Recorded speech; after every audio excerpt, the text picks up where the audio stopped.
Hello, good morning everyone. मेरा नाम वैशाली बाली है और आज हम आप सब लोगों के सामने आए हैं एक इशू को रेस करने के लिए, जो कि है मेंटल हेल्थ के ऊपर। जैसा कि हम सब जानते हैं कि हर साल 10 अक्टूबर को world mental health day celebrate किया जाता है।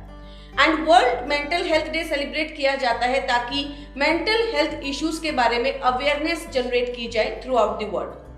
इसी टॉपिक को आज आप सब लोगों के सामने रेस करने के लिए हम अपने साथ 3 गेस्ट स्पीकर्स को लेकर आए हैं। हमारी पहली गेस्ट स्पीकर है, एक स्टूडेंट लाइफ से रिलेटेड है, जो कि स्टूडेंट लाइफ को जीती हैं, miss Lakshya. Hello, welcome miss Lakshya. Thank you Vaishali. Second हमारे जो गेस्ट स्पीकर हैं वो कॉर्पोरेट लाइफ से हैं, Rohit Nagi ji. Welcome Rohit Nagi ji. Good morning Vaishali. And third हमारी जो गेस्ट स्पीकर है वो है वर्णना बनर्जी जी, और ये जो है मिड एज के अंदर है और एक हाउसवाइफ का किरदार अदा करती हैं। Welcome ma'am. Good morning Vaishali. Thank you आप सब लोगों का हमारे साथ इस टॉक शो में बनने के लिए। और आज हम इस डे पर 10 अक्टूबर के डे पर मेंटल हेल्थ के इश्यूज के बारे में इन सब लोगों के साथ बात करेंगे और समझने की और जानने की कोशिश करेंगे कि किस तरीके के मेंटल हेल्थ इश्यूज ये अपने रोजमर्रा के जीवन में फेस करते हैं, क्या चैलेंजेस इनके सामने आते हैं और ये उन्हें टैकल करने के लिए क्या करते हैं। तो मेरा पहला सवाल जो है वो लक्ष्या से है। मैं जानना चाहती हूँ कि स्टूडेंट लाइफ में किस तरीके के चैलेंजेस उन्हें आते हैं।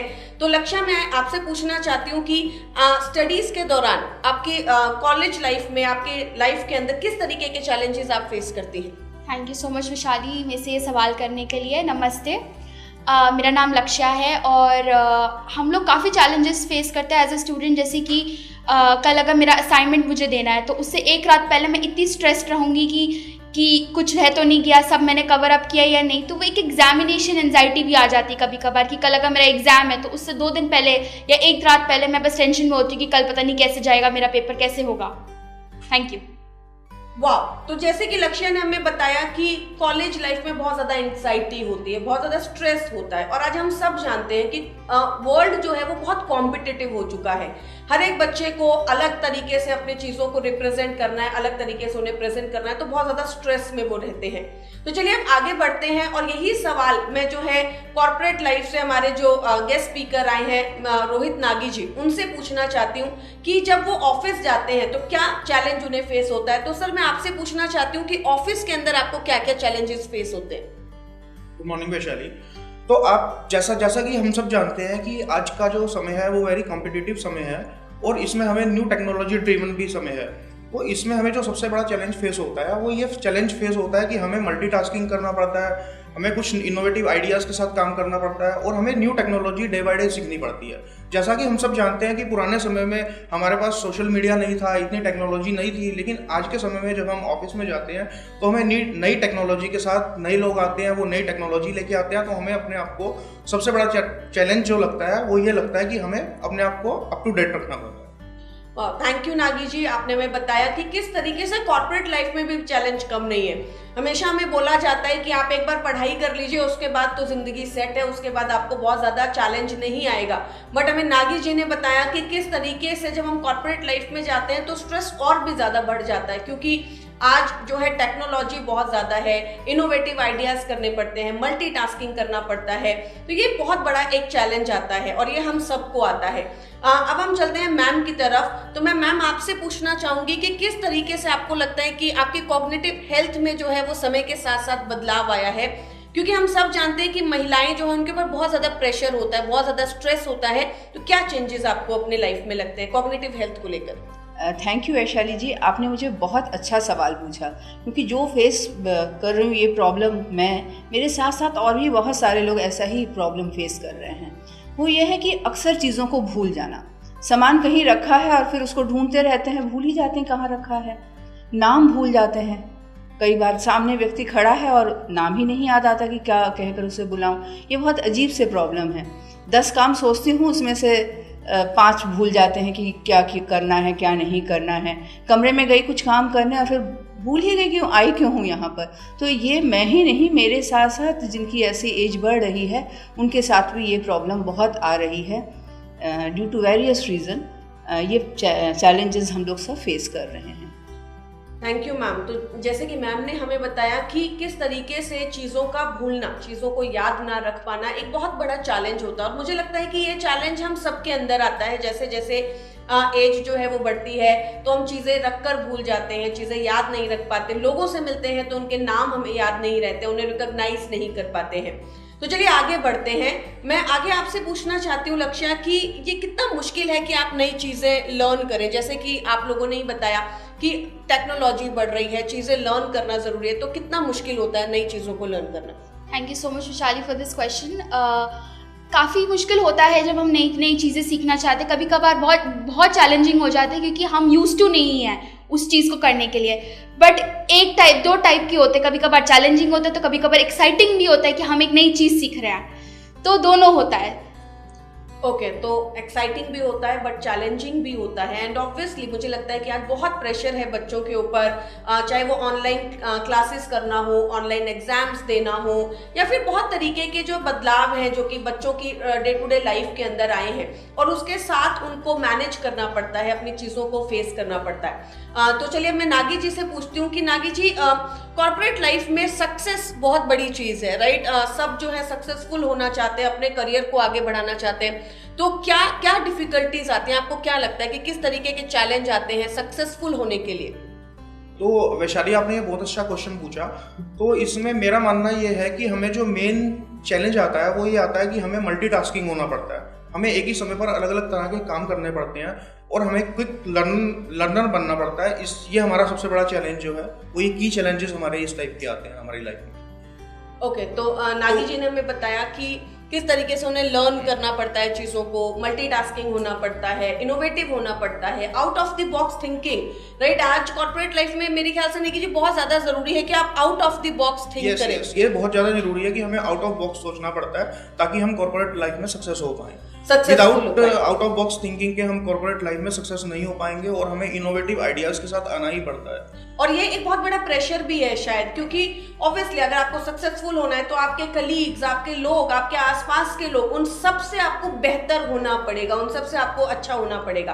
तो थैंक यू नागी जी। मुझे सबसे बड़ी एक बात और है कि हमें क्रिएटिव थिंकिंग के साथ अपने आप को पेश करना पड़ता है, हमें क्रिएटिव थिंकिंग लानी पड़ती है, तब हम कॉर्पोरेट लाइफ में सक्सेस हो पाते हैं। Very nice.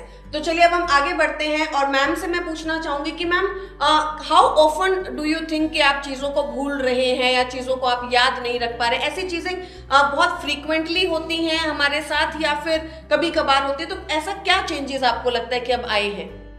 देखिए, शुरुआत में जब हमने फील किया कि ऐसा होने लगा है, उससे धीरे धीरे एज के साथ साथ ये प्रॉब्लम बढ़ती ही गई और उसकी फ्रीक्वेंसी भी बढ़ गई है।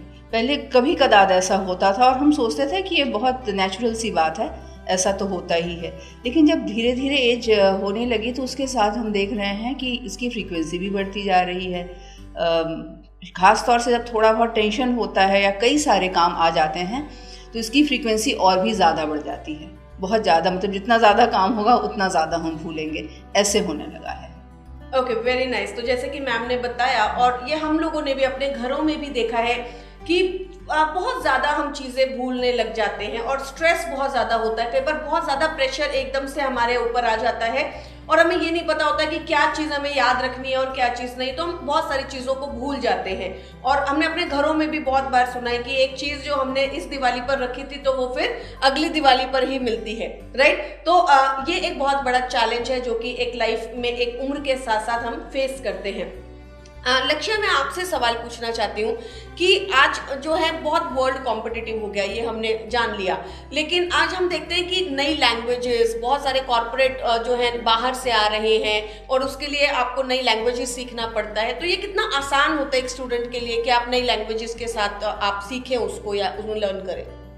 Thank you so much Vishali जी इस सवाल के लिए। एक नई भाषा सीखना हर बार इतना आसान नहीं हो पाता, क्योंकि जब हम एक नई भाषा सीखते हैं, देखिए हमारी मातृभाषा जो है वो तो सबको ही पता है, बट जब हम एक नई भाषा सीखने जाते हैं तो हमको थोड़ी सी डिफ़िकल्टी होती है कि कैसे बात करेंगे, प्रोनाउंसिएशन ठीक से है या नहीं है। बट वो मैंने जैसे ही अपने पहले वाले सवाल में बोला था कि ये वो एक तरफ से चैलेंजिंग भी होता है और दूसरी तरफ से एक्साइटिंग भी होता है। Very nice, thank you. तो जैसे कि हमें लक्ष्या ने बताया कि इतना आसान नहीं है नई भाषा को सीखना, राइट? क्योंकि हम अपनी मातृभाषा जानते हैं और नई लैंग्वेज को सीखना बहुत ही मुश्किल होता है। उसके लिए हमें शायद कंसंट्रेशन चाहिए, हमें अटेंशन चाहिए, हमें वो माइंडसेट चाहिए कि हम एक भाषा को फिर से सीख सके। नागी जी, मैं आपसे पूछना चाहती हूँ, जैसे आपने बात की कि इनोवेटिव थिंकिंग के बारे में, कि हमें इनोवेटिव होना पड़ता है अपने थॉट प्रोसेस में, अपनी थिंकिंग के अंदर, राइट? बहुत सारे लोग हैं, हम 10 लोगों के साथ एक कॉर्पोरेट में काम कर रहे हैं, हमारे साथ जो कलीग्स हैं उनमें से आपको क्या लगता है कि इनोवेटिव थिंकिंग कितना मैटर करती है कॉर्पोरेट लाइफ में? जी हाँ, मेरा मानना है कि इनोवेटिव थिंकिंग जो है वो हमारी लाइफ में बहुत इंपॉर्टेंट रोल प्ले करती है। इनोवेटिव थिंकिंग और क्रिएटिव आइडियाज़ के साथ हमें मार्केट में आना ही पड़ेगा। यदि आप कॉर्पोरेट लाइफ में सक्सेस पाना चाहते हैं तो आपकी इनोवेटिव थिंकिंग आपकी डे बाय डे इंक्रीज होनी चाहिए, और ताकि लोगों को लगे कि यस, आपके पास नए आइडियाज़ हैं और आपके पास न्यू क्रिएटिव थिंकिंग है, तभी आप लाइफ में सक्सेस हो सकते हैं, मेनली कॉर्पोरेट लाइफ के अंदर। तो थैंक यू नागी जी, आपने हमें इस सवाल का जवाब दिया कि किस तरीके से इनोवेटिव थिंकिंग जो है वो बहुत ज़्यादा ज़रूरी है। तो मैम, मैं आपसे पूछना चाहती हूँ कि जब आपको लगा कि आप जो है चीज़ें भूल रहे हैं, आपको जो है चीज़ें याद नहीं हो रही है, तो आपने क्या स्टेप्स लिए, आपने क्या चीज़ों की तरफ ध्यान दिया ताकि आप इन चीज़ों के साथ कॉप अप कर सके, मैनेज कर सके? बहुत अच्छा सवाल पूछा वैशाली जी आपने कि क्या किया हमने। देखिए, योगा और मेडिटेशन ये बहुत दो चीज़ें ऐसी हैं जो बहुत ज़रूरी हैं हर एक के लिए अपनी मेंटल हेल्थ को स्ट्रॉन्ग करने के लिए। ये हेल्प करता है कि हम कंसंट्रेट कर पाएँ, और अपनी डाइट को भी चेंज करना बहुत ज़रूरी है कि क्या हम खा रहे हैं, इसके ऊपर बहुत डिपेंड करता है कि हमारा मेंटल हेल्थ कैसा होगा। तो इन दोनों चीज़ों पे हमने ध्यान दिया, योगा, मेडिटेशन और डाइट, और एक गुड रूटीन सेट किया अपना। उसी तरह से हमने कोशिश की कि हमारी मेंटल हेल्थ को ये हेल्प करे। Thank you ma'am. तो मैम ने बताया कि अच्छी डाइट बहुत ज़्यादा ज़रूरी है, अच्छा भोजन करना बहुत ज़्यादा ज़रूरी है, और साथ ही साथ हमें ऐसा भोजन भी करना चाहिए जो हमारी ब्रेन हेल्थ के ऊपर काम करे, हमारी ब्रेन को हेल्दी रखने में हमारी मदद करे। तो मैं आगे आपसे लक्ष्य एक सवाल पूछना चाहती हूँ कि आपने देखा है कि स्टूडेंट लाइफ में हर कोई जो है आगे बढ़ना चाहता है, चाहे वो IAS बनना चाहते हैं, IPS बनना चाहते हैं, और उस टाइम पर बहुत ज़्यादा पढ़ाई करनी पड़ती है, जो वर्किंग आवर्स है, जो स्टडिंग आवर्स है वो बहुत ज़्यादा होते हैं। तो कितना मुश्किल होता है कि एक पर्टिकुलर चीज़ पे बहुत लंबे समय तक कॉन्सेंट्रेट करना कितना ज़्यादा मुश्किल होता है? क्या आपको फील होता है कि is it challenging? Thank you so much Vishali.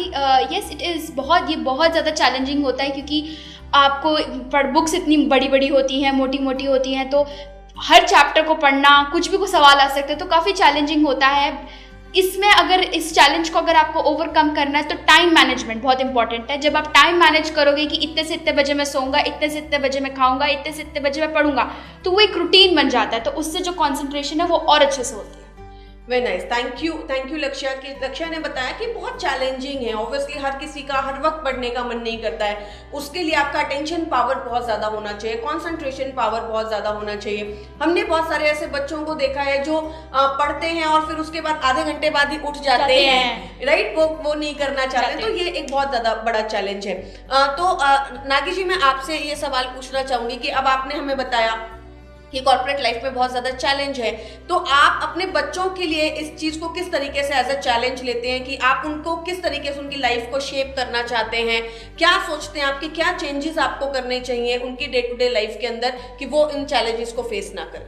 देखिए, अभी आपने इससे पहला क्वेश्चन किया था, उसमें आपने पूछा था कि हम अपने बच्चों को IAS बनाना चाहते हैं, IPS बनाना चाहते हैं। तो हर पेरेंट्स अपने बच्चे को कुछ ना कुछ लाइफ में सक्सेसफुल होते देखना चाहता है, और हम भी यही चाहते हैं कि हमारा बच्चा भी लाइफ में सक्सेसफुल हो।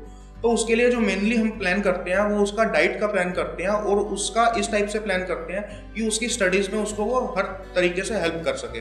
तो उसके लिए हम उसके कॉग्निटिव स्किल्स को इम्प्रूव करने के लिए मेन हम उसका डाइट का प्लान करते हैं और उसको अच्छी डाइट देने की कोशिश करते हैं।